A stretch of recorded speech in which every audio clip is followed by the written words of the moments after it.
Alright, so I scoured the whole internet and couldn't really find anything on putting a bike trailer on a Sur-Ron or a Talaria or an electric bike in general. There's probably a reason for that, you know, safety-wise, but my son likes to go fast, so he had to be a problem solver. I found these two hoodlums online, and they were doing a little crazy. What they did is, I'm pretty sure what they did, is they just wrapped this part right here. Yes, yeah, it holds it up, but not securely.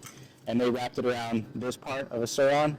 And anytime they hit the brakes, they'd ran into the back tire. So that didn't look too safe for my 2-year-old, so I figured out a different solution. So let me show you.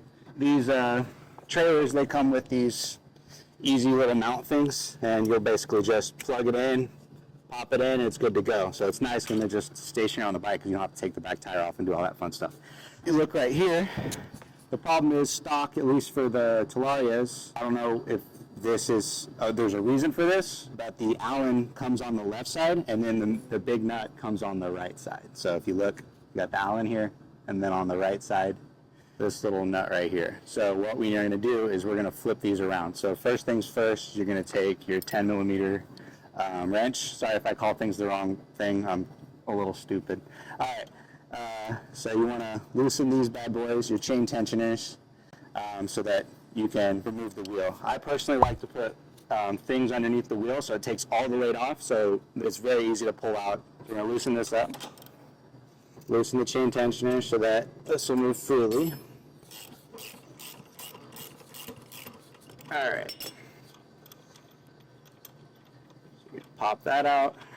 If you see, normally you got to like kind of hit that out of there, but since I have no weight on it, I can pretty much, so you pull that bad boy out, and all we're going to do is flip it to the other side. So now the Allen's going to be on the right side. You want to make sure this thicker piece stays facing forward so that the chain tensioner can tighten right there. You don't want it to be on the back side. It's just less surface area for it to kind of grab. Take pictures before if you need to, just so that it looks the same. The only thing that should be different is that the Allen's going to be on the right side, and then that's going to be on the left. That's it. Before putting this piece on, we're going to slap our modified trailer hitch. I had to file it down, so I grabbed a grinder on my Dremel and just filed it down as much as I could, and then the hole that it came with was actually pretty small, so if you can tell, I kind of filed it out just enough that it fits over that. So now it slides right in.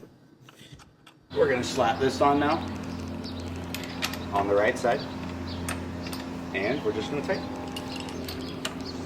Hold the other side still with your Allen. So you want to make sure that your notches are lined up. So for me, I like to run it up 4. But yeah, just make sure your chain's not super loose, and make sure it's level. So I'm way up on this side. So we're gonna tighten this, and I'm moving closer to that 4th notch where I want to be.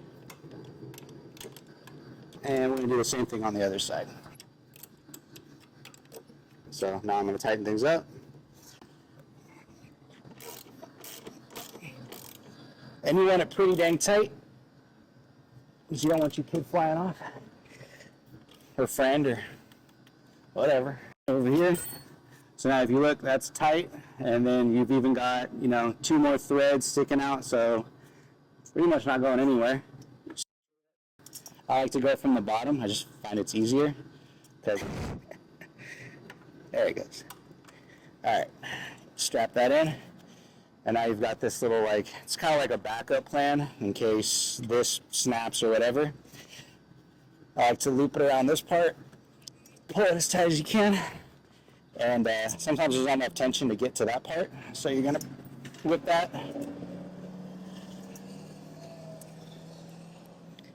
clip it on, and now it's not going nowheres. A quick demonstration.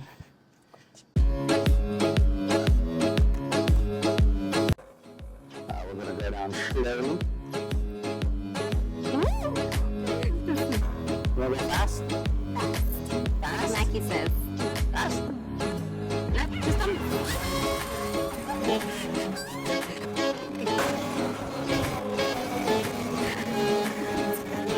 Really?